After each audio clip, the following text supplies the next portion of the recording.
ಧರ್ಮಸ್ಥಳಕ್ಕೆ ಕಳಂಕ ತರುವವರ ವಿರುದ್ಧ ಆಕ್ರೋಶ ವ್ಯಕ್ತವಾಗ್ತಾ ಇದೆ.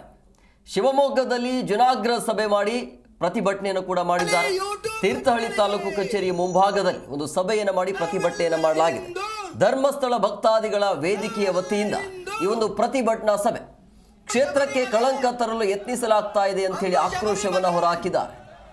ಹಿಂದೂ ಸಮಾಜದ ಪುಣ್ಯಕ್ಷೇತ್ರ ಶ್ರೀ ಕ್ಷೇತ್ರ ಧರ್ಮಸ್ಥಳಕ್ಕೆ ಅಪಪ್ರಚಾರ ಮಾಡಿದವರ ವಿರುದ್ಧ ಕ್ರಮ ಆಗಬೇಕು ಅಂತ ಹೇಳಿ ಜನಾಗ್ರಹ ಸಭೆಯನ್ನು ಮಾಡಿ ಪ್ರತಿಭಟನೆಯನ್ನ ಮಾಡಲಾಗಿದೆ.